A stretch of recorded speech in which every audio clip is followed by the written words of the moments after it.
Hello, welcome back to the channel. I hope you are all having a nice and relaxing off season away from the football. It's nice to kind of take a moment to debrief after what has been quite a turbulent season for the Hornets, especially after the sacking of Tom Cleverley, which many of us, of course, disagreed with at the time. But today we're here once again to report on another signing for Watford, this time in the goalkeeping department. And whilst this signing isn't as flashy and as exciting as Hector Cipriani, which of course I was very thrilled about at the time, I do feel this signing makes sense for everyone involved and potentially suggests that the future of another player at the club may be in jeopardy, which we'll come on to later in the video. But firstly, I have to say welcome to Watford, Nathan Baxter. He signed for the Hornets on a free transfer from Bolton Wanderers. And for me, this signing makes total sense. As I said,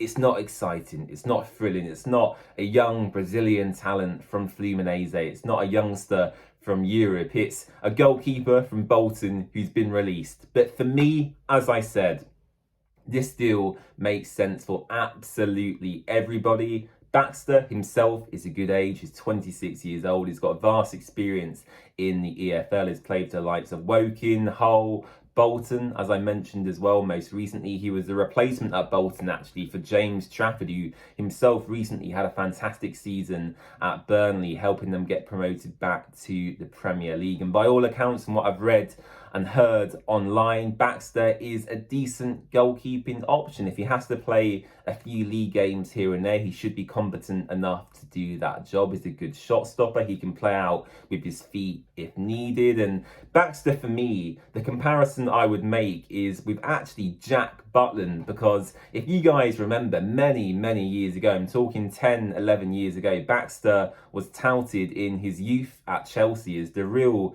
next big thing for England, a bit like Jack Butland was during his younger days as well. When he was at the Chelsea Academy, there was a lot of interest in Nathan Baxter. He had a lot of potential by all accounts as well, and it's not quite worked out for him in his footballing career. He's never really played at a real top level, if you will. He's been flirting between the backup goalkeeper and the first choice for the large majority of his career so far. And of course, we'll get onto this now. I think it's clear he's coming into Watford to be a backup option for Egil Selvik, which then, of course, begs the question, what is now the future of Daniel Bachmann at Watford? Bachmann obviously got injured halfway through last season. Egil Selvik come in during that January transfer window, and alongside James Abankwah and Caleb Wiley, he completely transformed our back line. Selvik, for me, is one of the best signings we've made for many years at Watford. I feel he is a real coup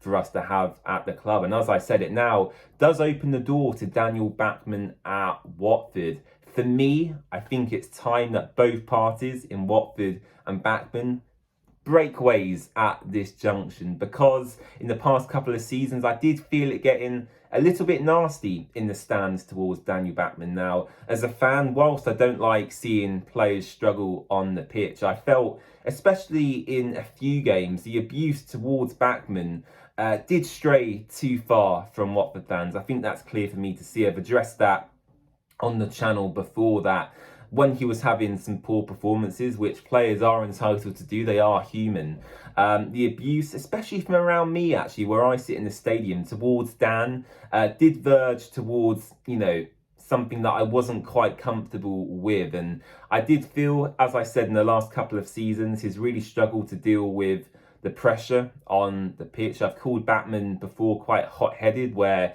in real pressure moments he seems to struggle, especially on the ball if he's being closed down or he's got a quick pass to make. I feel Bachmann does struggle in that regard. When it comes to shot stopping, of course, instinctive reaction saves, I feel Bachmann is one of the best goalkeepers in the league when it comes to stuff like that. But as I said, in real pressure moments, I did feel that is where his weakness lies. So as I said, I feel we've reached this point in the road where it's best both parties separate. Where Bachmann goes, I'm not entirely sure. I read a rumour in the last couple of days via a local Norwich newspaper, the Pinken, that his name had been discussed internally as a potential replacement for Angus Gunn. I think that move for Bachmann could be really good. Norwich at the moment, financially and in terms of their playing squad, are probably at a higher level than Watford are as it stands. So yeah, a move to Norwich or a club like that, staying in England, I think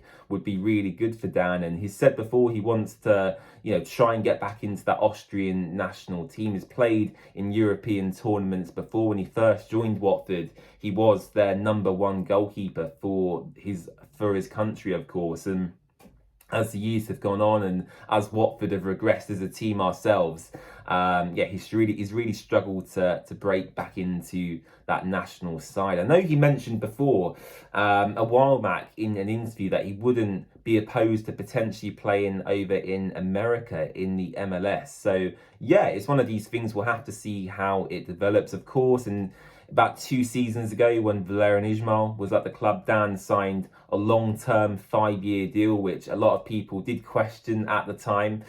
He was also made club captain as well, which of course in hindsight was probably the wrong decision to make, of course. But look, whenever Dan moves on, which looks increasingly likely now Baxter has signed, I will of course wish him all the best for wherever he ends up in the near future. So do let me know your thoughts and feelings both on the Baxter signing in the comments section down below, but also what the future holds for Dan Bachmann as well, because I do feel that is the biggest story to come out of this new signing. So once again, thank you very much for watching, and I'll of course be back very soon to update you with the latest Watford news.